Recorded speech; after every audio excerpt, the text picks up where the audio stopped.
Let's do it, people, because it's Tuesday and everybody loves a little crane sign on a Tuesday. Welcome to Fight Club, everybody. We'll tell you about that later. Yes, well, we are back. Welcome to Fight Club for Business, the show for home service business owners looking to improve their marketing, finances, systems, and culture. We're a team of self-employed industry experts, and we get to be joined this week by Jake Wold. Thank you so much for joining us, Jake. Thank you guys for having me. Absolutely. We're excited to have you. Can you just give our listeners a brief rundown of yourself, your business, and kind of the background? Yeah, so Jake Wold is my name. I've been in the garage door industry for 15 years. I'm the managing partner of a company in California called Right Way Garage Doors. I'm also the head of the garage door division for a company called Axolotl, which just partnered with one of the largest garage door companies or manufacturers in the United States. And we specialize in like surfaces, unique surfaces for garage doors. My passion in the industry is not only the product, but the people within it. I love leadership. I love sales. I love marketing. I tolerate systems. And I barely hang on when it comes to accounting. Although I do love profit and loss statements, assuming we had a good month. Awesome. I think we covered every area, so we'll be able to each touch on those as we go throughout the show here. But thank you so much, Jake, and thank you for joining us this Tuesday. New listeners, returning listeners, my name is Taylor Maroney. I co-own a power washing and paper sealing company in South Florida with my husband, where the heat is getting hotter and hotter daily. So please send some nice cold weather our way. But my background's in marketing. So that's what I love to talk to y'all about and love to talk to our guests about. I love to be able to really hear their marketing journeys, their stories, and then also talk data and numbers if we can get to that point about how to kind of make decisions and how business owners make decisions for their marketing based upon those numbers. So super excited to be back with you guys this Tuesday, and happy Fight Club. All right, I'm Amanda, and I get to go second today. And I am a lead trainer here at Power Selling Pros, where we help you book more calls, win more moments. And I love hearing how we can just create a better customer experience that then leads to more sales. Love it. And my name is Megan Likes. I'm the founder of Bookkeeping Academy Online. I educate and empower small business owners to know their numbers so that they can live more financially rewarding lives. I also have a full service accounting firm called Likes Accounting Company. I'm the CEO of a window cleaning company and a bunch of other things, and a personal friend to Jake here. Super excited to have you at early, dark 30 in California. He says it's not early. And Amanda, I'm going to try and stay going third today. That is my goal. My goal through this show. I can do it. I would share my spot with you anytime. You can have it. You're the best. Good job. Good job. Hey there, Jake. I'm Michelle. And I promise by the end of our time together, systems will be more tolerable. I swear. I own a admin services company that helps people put remote CSRs or office managers in their business. So I solve that problem. And I'm the proud owner of a Wise Coatings location with my husband. So we do floor coating. So we're in the trades as well. And I'm grateful to have you here and can't wait to meet you and know more about what you do. Welcome to Fight Club. Thank you. You guys remember I'm still in my glasses. I can't see a thing. I'm Martha. I look like Brad Pitt, by the way. Perfect. Yeah, it's a running thing, Jake. I'm hating these glasses for 12 weeks. But anyway, I'm Martha Woodward. I am co-founder of Quality Driven Software, and my mission is to just help people build happier workplaces. So welcome to Fight Club. We'll pass it back to Tay. You'll get us started, and I'll grab more coffee. Yeah, you guys on the West Coast need more coffee. Definitely. Especially after a pickle pub crawl or something from yesterday.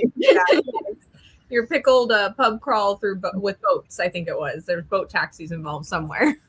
But that's a story for another time. I'll save that for Martha to talk about the QDS conference next year. But Jake, I get to chat with you first, and I want to kind of talk about the name of the business. I know this kind of is different for me, but Right Way Garage Doors. I feel like putting something in a name like that would scare a lot of people. Like putting Right Way is how, like, that's how we do things. This is how we do garage doors, but that is like the name of the company.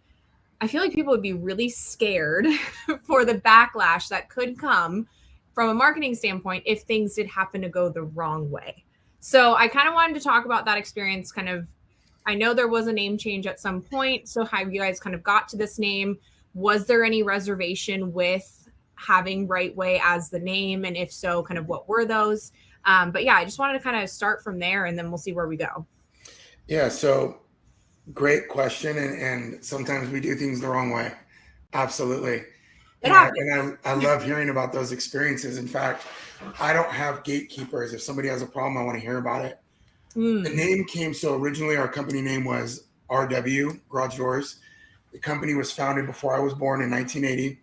I became a partner about 3 years ago, and then an equal partner even more recently. And it worked. His last name was Reed. His old partner was last name Wang. They broke apart like in 1990. My last name is Wold.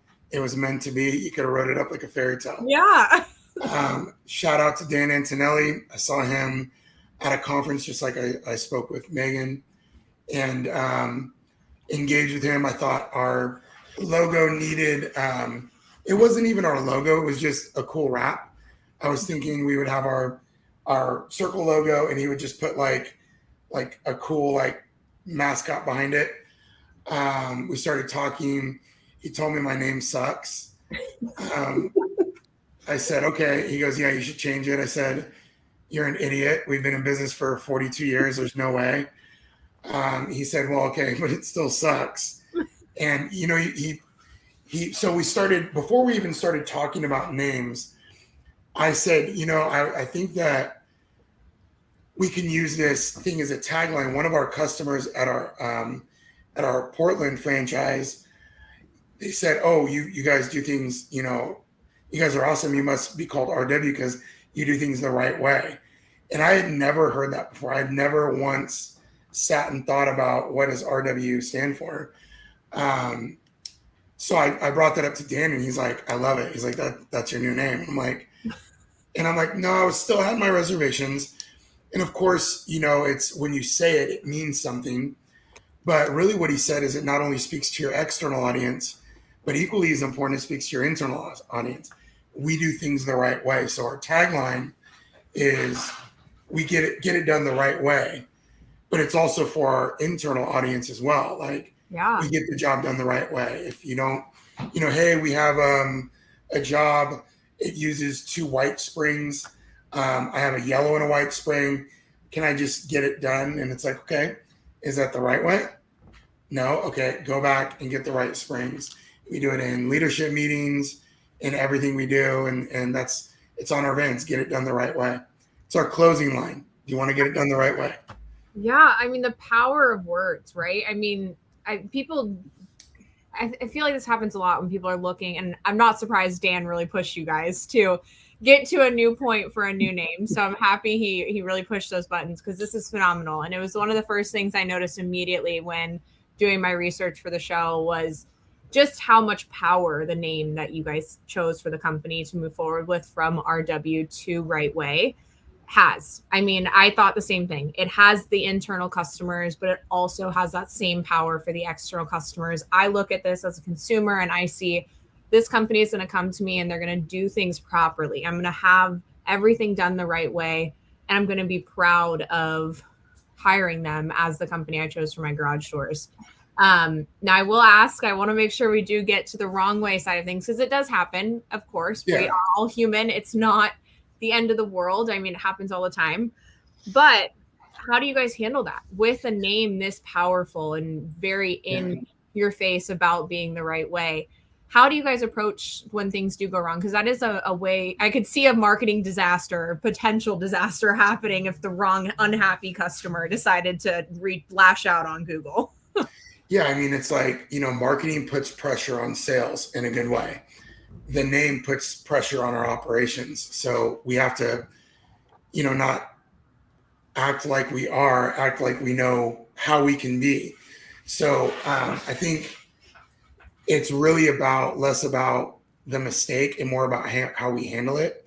We used to have and this is just recent, I just changed this like 2 weeks ago.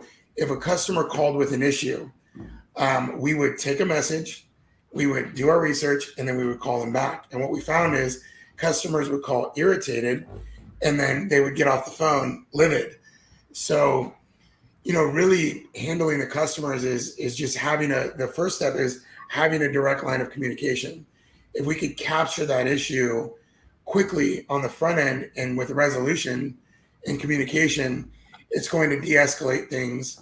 Whereas we tell a customer, okay, hey, we're going to work on it, we'll have someone call you back. And in that time, they've already called their mom and their sister and blasted us on Yelp and all these other things. So, I mean, we have about 700 reviews out of our Bay Area location in Hayward, 4.9 stars. If there is a problem, we reach out to that customer. We use Service Titan, so we have internal reputation monitoring. It doesn't filter reviews. If you do a bad job, you get a bad review. So responding them and then knowing exactly what we can do to make it right. And that's the key. I think that's where people get so scared of the negative review. And I talk to Martha about this all the time. When I'm looking for a company, if there is a negative review, I sit and read how the owner responds to it. Like, I want to see how the business is approaching the situation, that they were able to right the wrong potentially, or at least be able to come to a resolution that the customer did leave happy. Maybe they weren't able to fully correct it, but they were able to, come to a resolution with the customer.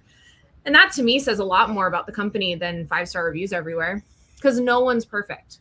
You can have the name Right Way Garage Doors and still have something accidentally go the wrong way one time. But knowing that you're going to handle everything the right way is the most important factor to me, looking at it as a consumer. And that to me says more about company and the relationship I would have with the company than it would if it was just kind of just handling it, like you said, just kind of just answering the phone, hoping it goes well, and then I could preach this very strongly internally. When somebody calls and someone says, oh, that customer is a nightmare, I always challenge them and I say, listen to when they first called. They usually were sweethearts. You or we or someone in our organization did that to them. And, in our manager meetings, we really talk, like, we have to admit that, we cause a lot of discomfort for people, and we have a lot of influence on how a customer, I even say, sometimes we can control the level of someone's blood pressure. If we didn't handle a situation right, someone calls us in tears, I always say, go back to the first call. They were sweethearts. There's always some sort of accountability or some sort of action that we had that we caused that. So the goal is to prevent that from happening and figuring out. And it's really it's owning it. It's not, that customer was a nightmare. It's like, oh my gosh, we really effed that one up. We need to make it right. And we need to apologize. Whenever I talk to an escalation, it's not a lot. I always let them know, I am so sorry that, you're upset and that we put you in a position where you've called us 4 times. You've had to cancel a check all over because somebody didn't get back to you. So for that, I deeply apologize. And that doesn't represent our company. And if it did, I wouldn't be in business. Absolutely. And the honesty. I mean, you're being honest. You're being very straightforward. I think this is a perfect transition, honestly, because Amanda talks so well about this with our, within the show and within our admins, teaching admins how to handle these conflict resolution situations. But I will wrap up the marketing real quick. So we have a really powerful name with Right Way, and that is something that you can absolutely be proud of. So thank you so much. I appreciate it. Thank you. More to that. Absolutely. And talking about the background of the story, because hopefully someone listening today is going to be looking at their name a little bit different and seeing how they can make a lot more powerful of a name for their business. But thank you so much, Jake. I'll let Amanda take over from here. All right. So I'll kind of piggyback off this discussion, hearing how long the company's been around, been in business, how you handle those upset customers. I'm sure you have a really good loyal customer base from all of that. So what has been your secret or biggest takeaway in creating customer loyalty? I think that's something that we haven't arrived there for sure. It's something that we're continuing to work on. most of our customers come back to us because our stickers on the garage. I want people to come back to us because they're scared to work with another company. And I think that's, you know, we have to continue to just utilize the tools we have. Like when somebody calls with a problem, this is how it goes. Yeah, I'm calling, my garage door is broken. I'm stuck in the garage. I'm going to miss my kid's recital. Can you come out? And, you know, and prior we would be like, okay, great. What's your name? We're not even acknowledging anyone's problem. So, you know, being empathetic, and when somebody knows and they have a major problem, because to them, that's the worst thing in the world. They're stuck in their garage. So acknowledging their issue, showing empathy, but also being genuine, like genuinely feeling like, oh my gosh, I need to help this person. That's how we keep people coming back. So we retain our loyal customers by giving them that 5-star experience. And then, you know, and just all around, not just from the time we answer the phone, but to the time we come back if there's any issues. And plus being in business for this long, you know, obviously helps. Yeah, you gotta be doing something right to be in business that long. And I love that, because when you said, I'm gonna miss my kid's recital, like we've all had the problem just ourselves as a customer, where I'm the storyteller customer. I will tell you like my life story. I am that person, but it's that shout out for empathy. And it's so easy to become desensitized to it because we hear it day in and day out. And for the customer, it's probably the first time it's ever happened to them. Yeah. A few times in their lives. Yeah. It's really bad when someone calls and someone says, yeah, I have a broken spring. You're like, awesome. Okay, let me take a look at the schedule. It's like, no, that's not awesome. And I always tell people too, like, you know, empathy is critical, but just acknowledging the customer's issue. Like, you know, you have to get buy-in. You can't just go to a CSR and say, hey, start showing empathy and start acknowledging people's issues. They're not bought in. You have to use real life scenarios. And always, for the most part, everybody that works here, you know, has a spouse or girlfriend or boyfriend. And I always say, like, imagine walking in the door and you saying, oh my gosh, this crazy thing happened at work. It's so devastating. I'm so hurt from it. And then your spouse go, okay, great. What's for dinner? No acknowledgement. Like, first, let's start with acknowledging them as a human being, showing empathy because we actually care, and then being the superhero and actually getting them taken care of so they can get it done the right way. Yes. I always say overcoming a price objection starts before price is ever discussed. If you don't have that likability, that empathy, that connection, price is going to be a bigger hurdle to overcome later on in that call. Yeah, it really tees up the service tech, you know, because when they call in, first of all, they see our website and it looks good. It looks clean. There's value propositions. It gets them to call. They have somebody super pleasant on the phone. We can actually get out there same day. We show up in a ProMaster 3500 with the most beautiful wrap, says the right way. It's got tubes. It's got everything our warehouse has. And not only are we there to not only just fix the problem, but provide a solution that's going to get beyond that, and we can get it done right now. It really, the CSPs, or we call them customer service pros, is that they're able to really tee up the customer for a great experience and also lower their anxiety from the time they call to the time that we actually can get out and help them. Like, how do we make them feel better and know, okay, this sucks, but Right Way is going to come through. They're going to take care of me, and I'm not going to trip about it anymore. I love that, because they are the voice of your company when they call in. It's them. They're teeing up your technicians for success.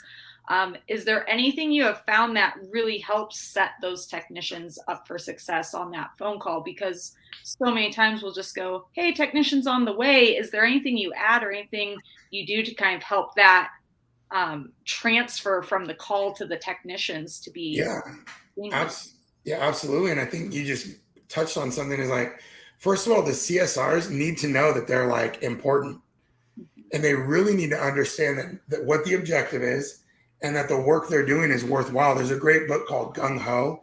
It's like quirky. I highly recommend. I think the author wrote it from that wrote Who Moved My Cheese, but it's a really good, fun, like fable. And it talks about everybody needs to understand what the true objective is. if you ask a CSR, like we had a meeting the other day and I actually ran the meeting. I asked our CSPs, I said, what do you think the objective is? And one person said, book the call, make the customer feel better. And then another person said, take care of them. And the other person said, retain them. And that's exactly what the right answer is. The right answer is that it's not about selling the customer. It's not about even just providing a solution. It's providing them an experience that's going to ensure that they call back. And we have this like circle, and it's very complex. It's like you are the critical first part that starts with, we have lead generation, and then we have, booking the call, selling the call. And it's really important that they understand that they are important and they have so much influence. And when you empower them, they want to say, hey, I got Devin coming out. He's got 6 years of experience. I know that you're calling and, you're almost in tears. Please know he's going to pull up. You're going to see him. He's in Right Way branded attire. You're going to know exactly who he is. He's got all those parts. So the spring you're talking about, even if it's a weird spring, we can actually make it and get it done for you. So I think it's really just them knowing how important they are, and then them being bought in that they're teammates. That's another thing, is like they have to trust their team. They have to trust the service techs. There has to be some connection there. They need to know if they say so-and-so is going to take care of you, they're actually going to take care of you, and they're not just fluffing. Yes.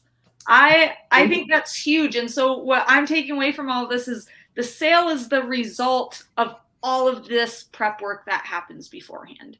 It's customer service driven, with the sale being the result from that. But it's not the used car salesman. It's not like make the sale. It's let's make a great experience so we get loyalty, reviews, referrals, and the sale. It's a stronger approach, and I love that. So with that, I'm gonna lend it over to Megan here for sake of time, so I make sure all of my co-hosts here get their time in. But let's talk money. So we talk sales. Let's talk money. Well, we can listen to you talk forever, Amanda. We love you. You're the best. And he's a raving fan of Power Selling Pros because of the experience you deliver. So shout out to Power Selling Pros. David just put in the chat, he needs this admin to listen to this. David, I'm going to tell you that we have Admin Bootcamp Adventure coming up in Las Vegas in July. And all of us lovely ladies will be there coaching admins personally. So if that's something you want to invest in, we'll be sure to put the link. We would love to see your admin there. Jake, I thought we were going to talk about how you always get what you want, because you're like the most persistent business owner I know. And it's like you're not aggressive because you're so nice. You have a very special gift in influencing people. So I thought I was going to embarrass you and make you talk about that. I think I can't embarrass you because it's true. And then I was like, oh, but you're also getting really good at diversifying. I think you're kind of looking ahead and paying attention and trying to figure out, okay, what can we do next? How can we pivot? Where are we going?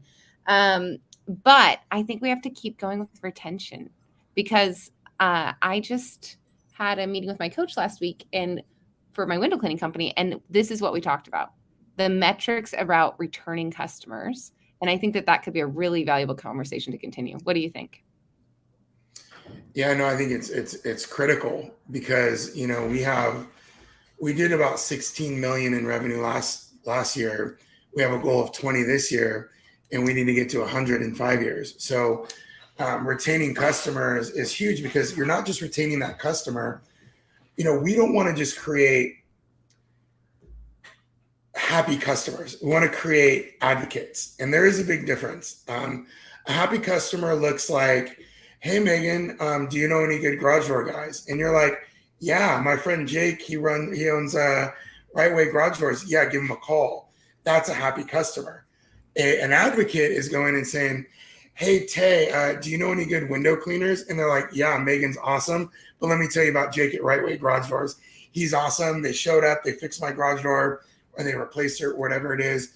So I think retention is huge. And it's not just creating a good experience, but it's also like those touch points. It's, it could be memberships, it could be newsletters, it could be providing some sort of value that's going to keep you in mind, but also remind people, like, I actually have a garage door guy.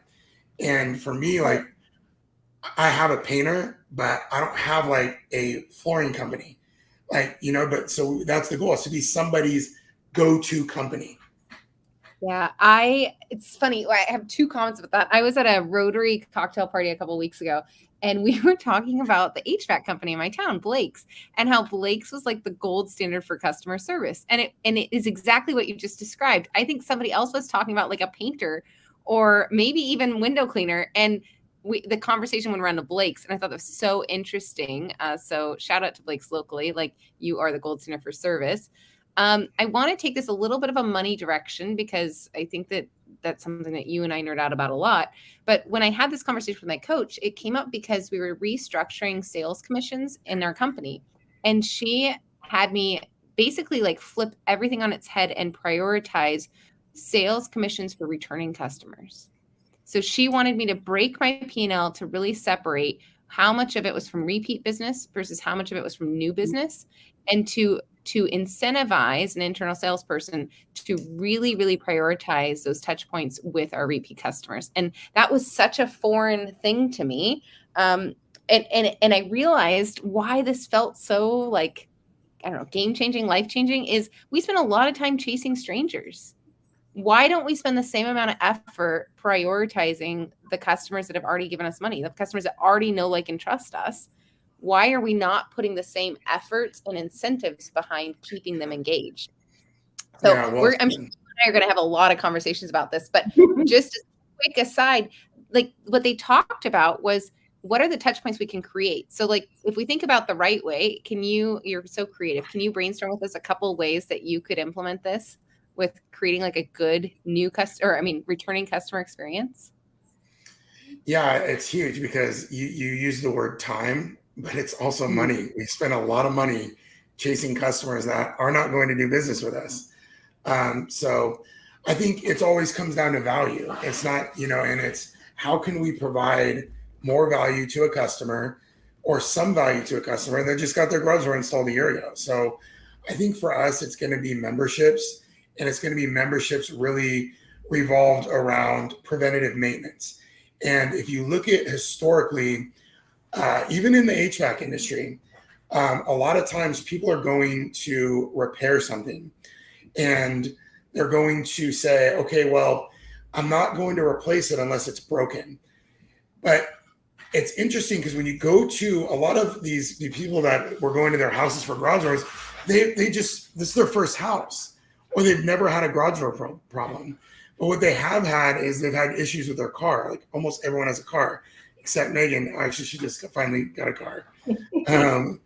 But if you look at, you go and if you have like your brakes are squeaky, right? You go to the mechanic, and the mechanic says, okay, yeah, I'm going to go look at your brakes. Yeah, they're squeaky. We'll go ahead and get them replaced. You're not waiting until you plow into a wall. And I think that's like getting our employees or our team to really like talk about that with our customers and even market that way. Like, don't wait until you get stuck in your garage and you miss your kid's recital or you're late for work. Like, do these proactive things. So we like to retain them. We like to like send out these bulletins, like how to, lube your garage door, like low things, how to clean your safety sensors. So what it does is it keeps them engaged, but then also throw in a special. So you can't just use, like, if you're just going to market to your existing customers, you'll get some good return. But if you can provide value that doesn't just cost money, then you're probably going to get more response from that. And we actually know that because that's what we do. I love that. Tay is clapping. I've been begging Tay to do like a monthly newsletter on education. Amanda, can you do your party trick real quick though? So Jake at Right Way needs to sell a membership. Can you just sell one for him real quick, please? Yes. Okay. On the show yet, so I love it. You haven't done this one yet. Yeah. I haven't done this one. So selling memberships, guys, I could get stuck in this topic forever. But you have 2 minutes. We've closed the so here's give up my time. I love it so much. No, I'm not going to infringe on time, but this is how I do it. So they call in, you solve the original problem for you, you get them booked, you build your value, you give them the price or your diagnostic or what it costs to come out, and then you hit them with a question. Are you paying full price or membership pricing today? or some sort of question that's hard to say no to that makes them go, well, what's membership pricing, or what's this? Ooh. And now your CSRs, who are so scared of being salesmen, that's a scary word for a lot of them, are now just the educator. And that's the whole idea. So you bring up the part of the agreement that's most applicable for that call. So if it's a service call, you bring up the part that's going to address the service. If it's happening on a Saturday, you're going to bring up priority service first. So you bring up the part that's most applicable. You go over the benefits, not just the features of your membership. Mm-hmm. So feature is priority service. Benefit, we're here for you day or night. You're going to have peace of mind. No matter when it happens, we're going to take care of you. So feature versus benefit, make sure you hit on the benefits. Don't read them the back of a box. That is boring. Mm-hmm. And then you ask a question that's, again, hard to say no to. Would you like to enroll so we can save money for you today? Or would you like to enroll so you can have peace of mind with your garage door? I use enroll or join over sign up. Sign up is scary. It sounds like a commitment. Enroll or join, I became a part of something. And that's my 2-minute spiel on sign up. I need 30 seconds additional, Amanda, because I'm in this group that I have on Messenger, and it's like me and like 5 other business owners like throughout the United States. Monthly versus yearly, and why? Okay, I am a big fan of monthly as long as it's not hurting you financially to go the monthly route. I know there's some companies, the monthly, it does weird things to their budget, or like what they get different, like they have to pay more for it. As long as it's not hurting you financially, I like monthly because monthly is budget friendly for a customer. Like we are all used to paying monthly for things. Streaming services, cell phone companies, your bills. It's very common. So I like monthly that way because that's how people budget. That's what devil's advocate. I'm gonna play the opposite because I don't agree. And we have to move on though at some point. No, but this is important because this is the conversation we're having right now. Streaming service. If I want to watch Hulu or Netflix, I'm watching it daily. Cell phone, using it daily. Garage door service, I see it every month, but I'm not getting value every month. And if the membership is going to be revolve around a yearly maintenance, I don't see value in monthly unless we're coming out there monthly. Now, landscaping, different. We're going to be out there every month. Window cleaning, every month, right, Megan? Every month. That's what we want every customer every month. Every month, every week. Right. Garage doors. So that's just, I'm not saying anybody's wrong. I think that I need to alter my way of thinking because for me, if I see that charge every month, but I'm not getting value every month, then now it goes from like a membership to an expense. So that's a really good point. So I'd pick what works for your business model and what you run into, and whatever one you have, use the opposite one for your negotiation tool. So if they hear that yearly and they're like, oh man, and they kind of have sticker shock, then give them that monthly option as a way. So I would always have both available, and then you pick the model that can best fit. So many bags of tricks, Amanda. So many bags of tricks. And Jake has been doing this at Right Way. I love it. And I can't wait to see what you build out for your membership, Jake, next time we see you on the show. We're gonna pass you to Michelle because she loves talking about systems, and we're gonna move on. Thanks, Jake. Jake, I want to challenge your thinking just a tiny bit about the monthly, because you as a business owner are probably very well trained, and you have a lot of capacity to look at your finances monthly. I know as a homeowner, I don't look at that stuff as often as I do in my business. So just keep that in mind, that people may not look at those monthly charges. I don't either. You're absolutely right. You know what I mean? That just might be your mindset because you're a business owner, because that's what you drill on all the time. A regular consumer is like, I paid for what for 9 months? Like that happens to me. I mean, I know I do that in my personal life. Well, now they actually have programs, and if you see them on Facebook, and if we talk about it, you'll see them on your feed, like get rid of unnecessary monthly bills. And I'm like, no, don't do that. Hide it. Can we create a service that makes you forget about your reoccurring monthly memberships? Because once No, because the value of the membership is that you're building a fence around your customer. You want them to see your name every month. They're never going to forget who their garage door company is. There you go. So you can't not, but yes. That's Thinking true. challenged. Thank you guys. Okay. I like Sorry. it. That makes sense. Okay. I love this conversation and how we're talking about all of the ways to build membership and these recurring revenue streams. But I've got a question that kind of leads us into the people category a bit. And a lot of people are talking about mergers and acquisitions, growing their company, bringing on new things. Tell me what sort of the process was for you to become what you said at the very beginning, a managing partner. How did that happen for you in your world? Because a lot of people might want to do that with a person in their company, but they may not know how. Tell me how that progress was so that we can see how you can grow your company by actually partnering with somebody inside of it. Please. Yeah, I mean, I have a pretty unique situation because my partner, like, he has a passion project in Africa, and I'm heavily involved with it. And he was like, you know, if you allow me to pursue my passion, and you also help me with that too, meaning fly back and forth to Liberia and take care of this for me, this is worth it to me. So he gave me half the company because he now gets to do what he does. Like, he just got back from Liberia. I think if I put, like, let me take my situation out of it. If I own a business and like, what is it that I want? Because everybody's worried about if they're going to sell, how much they're willing to give up.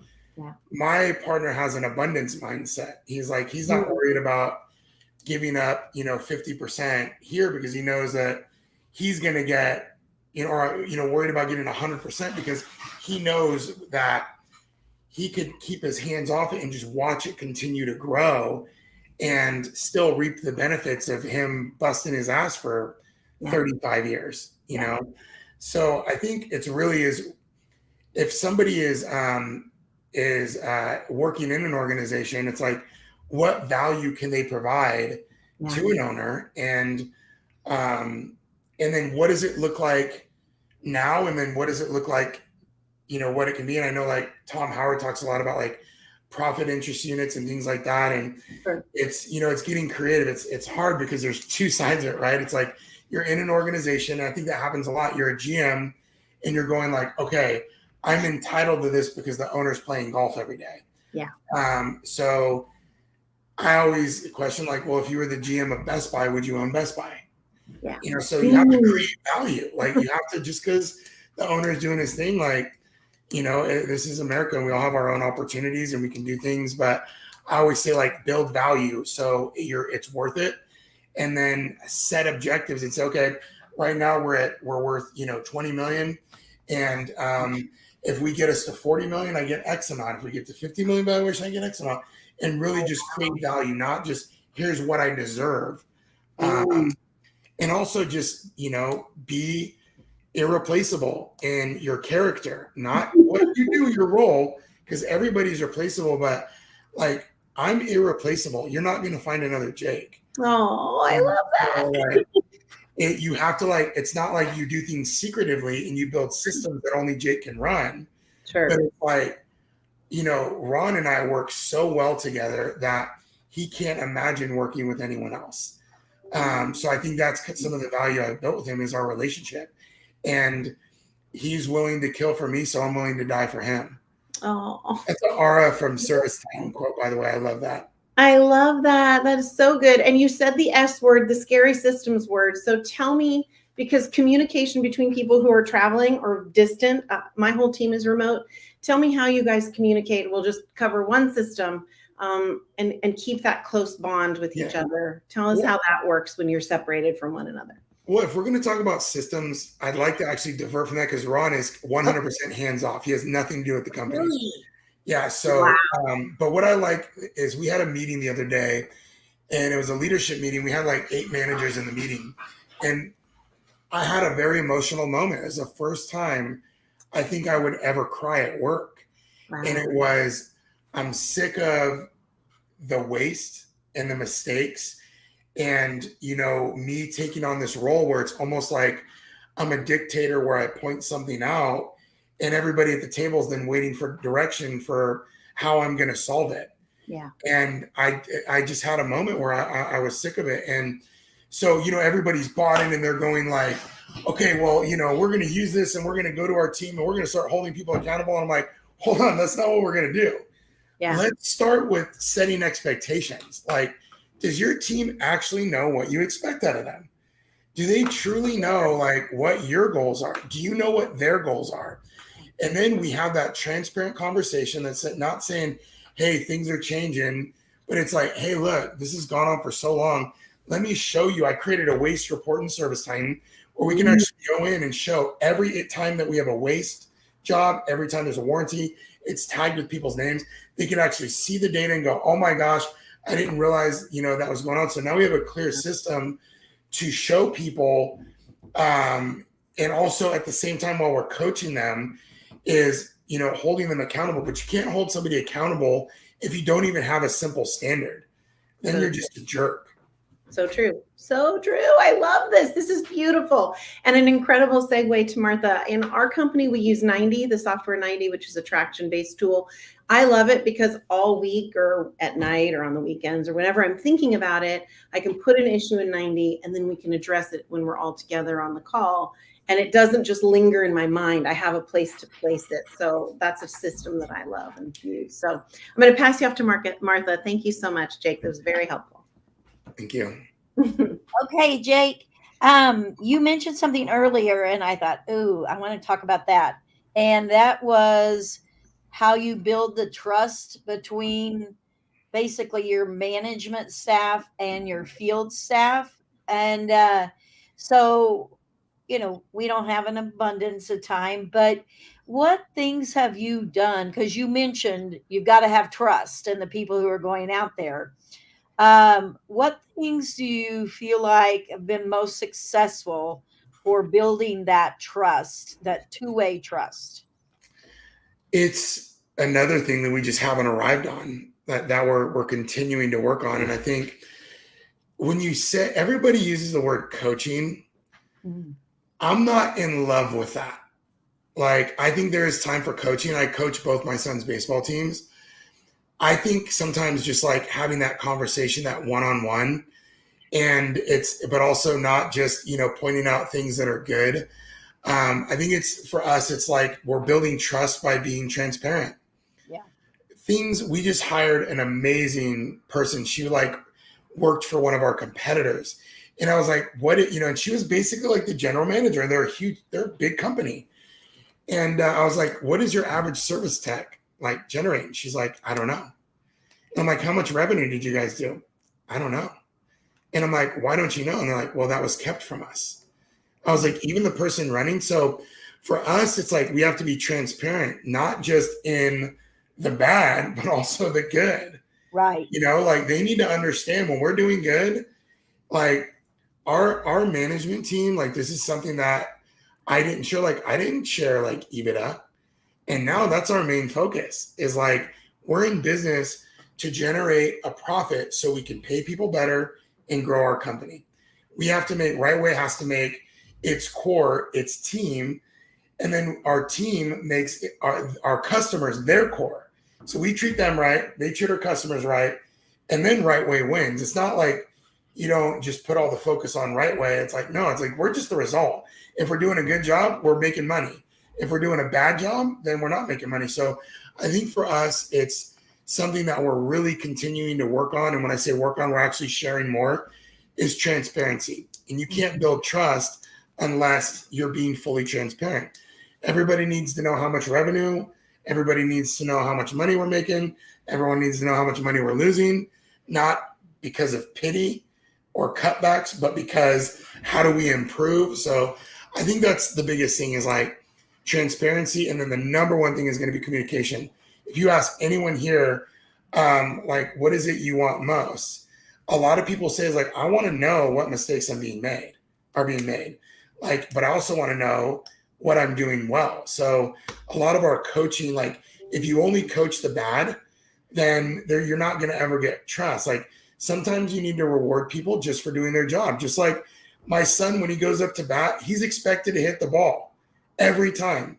But when he hits the ball, I'm jumping up and down congratulating him. So even though it's been taboo in the past, like giving somebody a high five for doing their job. I'm like, dude, let's be all about it. Let's like, we coach the good as much as we coach the bad.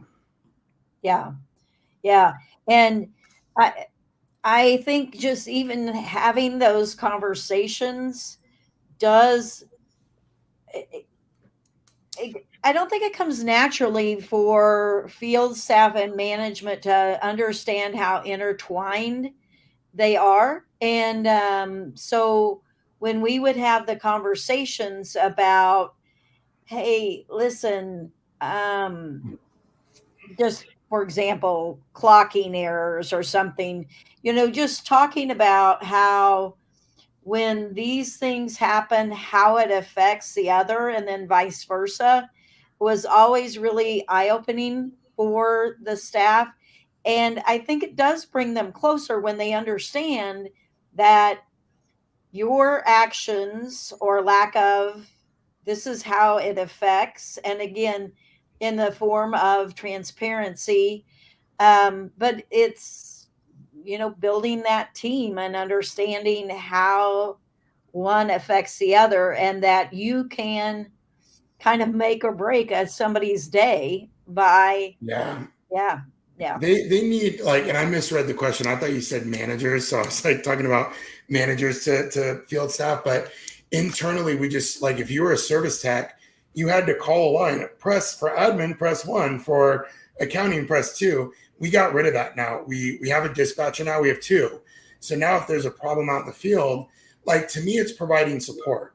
So the value, this field staff tend to know the value of the internal staff, because they're the ones setting up the calls. They're the one taking care of the customers. But for us, it's like, we need to have this organization where we focus on the customer and we're very sales minded. So we need to support our field staff to get the job done the right way. And we need, like, we actually had gatekeepers, like, which is our phone system. Now, if you're a service tech or a sales rep, you call a number, it rings to dispatch. Dispatch doesn't answer, it rings to admin. Admin doesn't answer, my phone's ringing. So we have to provide support to our team. And so they know that if there's a problem, like, I don't know if you guys have ever worked out in the field. I did years ago. And when you're out in the field and you are in front of a customer and you need help and nobody's answering the phone, you could blow a sale. And it's so disheartening and it's scary, because sometimes you're in a really bad situation and all you want is that, person like Anna or Stacia here to pick up the phone and say, Jake, hey, how can I help? What's going on? So having that direct communication is critical. And I don't mean your CSRs. Hire a dispatcher, or if you're the owner and you're a small organization, answer your phone. Yeah. Good stuff. Good stuff. All right. Well, I think we about run out of time, Tay. So I'm going to let you start us off with some homework, and I'm going to assign some homework based on what you just said, Jake. All right. Awesome. So Jake, you're more than welcome. We'll kind of go through in our order that we went through with speaking to you today on the show, to give homework, and you're more than welcome at the end to add a piece. But for our listeners, we are about to give you 5 to 6 pieces of homework, and that is a lot to do within 1 week. So we do ask that you please only choose one piece of homework, whichever piece really speaks to you this week, and it's been something that's on your plate that you need to move the needle forward on. So outside of that, if you have help or need help, I should say, and need to ask a question, we do have an accountability group that is private on Facebook, and you can be able to join that at any point in time and ask questions about said homework. Now we'll go ahead and get started. So marketing homework. I challenge you this week to look at your name, look at your slogan, look at the things that are outward facing to the public, but also speak internally to the company. That was really what Jake and I spoke a lot about today, was the power of Rightway's name and how it had both an internal power along with the external power for the customer. So are they doing it the right way interior wise with their internal customers, and are they doing it the right way for their external customers? So I challenge you to look at your name this week and see how you can be able to either adjust that or see how it is being currently portrayed to the community.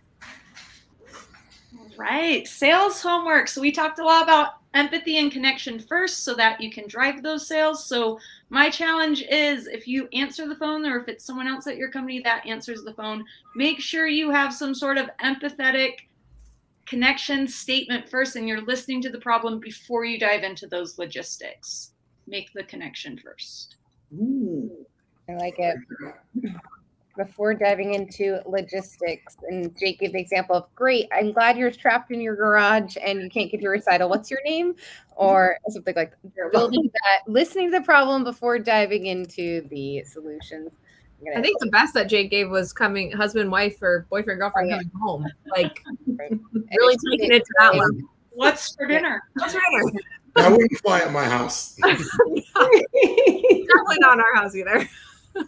Okay, and for finance homework, I want you to look at your calendar from last week, and I want you to notice how many of the people on that calendar were new versus returning. I want you to start prioritizing how we can fill our schedule with more returning customers. What are things that we can do internally, both from like a time perspective and a money perspective, to really kind of show those customers we value them, we appreciate them, and we want to see them back again. Awesome. And your systems homework is to get real with your team. It's going to kick off something new in your company, good, bad, or indifferent. It's going to make something uncomfortable turn into something really beautiful like Jake did. So I'm going to say get real with your team and be transparent. That's your systems homework for today. Okay. And your people homework, building trust between management and field staff is a lot about making each other look good. So I want you to think about, how does management make field staff look good? And that's like having the right job notes, you giving them all the information they need to be confident in front of the customer. And then how does the field staff make management ownership look good? And where you really start with that is, how do you make each other look bad? So you can start with how you make each other look bad and then how you're going to fix it. We're having a lot of fun with your name in the comments here. There's a lot My of fun son's named comments. Jake too. He doesn't get those jokes. When like someone asks him, Jake from State Farm, he's like, "We're going to a farm." Jake, you're more than welcome to add a piece if you would like. Yeah, I mean, I just think it's important, like, set expectations. Like, don't always just use that word accountability and coaching. Like, let them know what truly is expected of them. And I don't just mean metrics and goals. Like, and the other thing is, like, with managers, for people that have multiple managers, like, make sure that managers, like, their goals, like, they actually have influence. And that's some things that we're working on now. Like, if revenue or certain revenue and profit is our goal, like, what is the warehouse manager like? How do they influence that? Like, every goal has to be influenced, and then be transparent, and not just like, hey, everybody, our revenue's down. Look at our profit. It's only at 3%. Like, you also have to be transparent with the good, and I think that just leads to building trust. Like, start with your managers. There's an exercise you can do, like with even like that we just did recently. Like, we had this thing where we started about like with customer acquisition and average sale and conversion and close rate, and we actually walked through, and I actually had them write down, and there was a lot of simple math our management team just couldn't do. Why?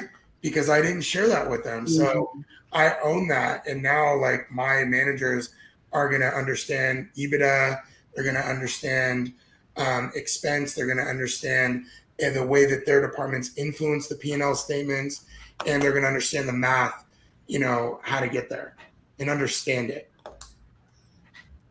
Wow. Love And it. the final thing is, thank you guys. Honestly, like, this is a very free flowing. I was extremely nervous. I love the name Fight Club for Business. I hope I could talk about it, because I know it's like the first rule about Fight Club. You can't talk about it.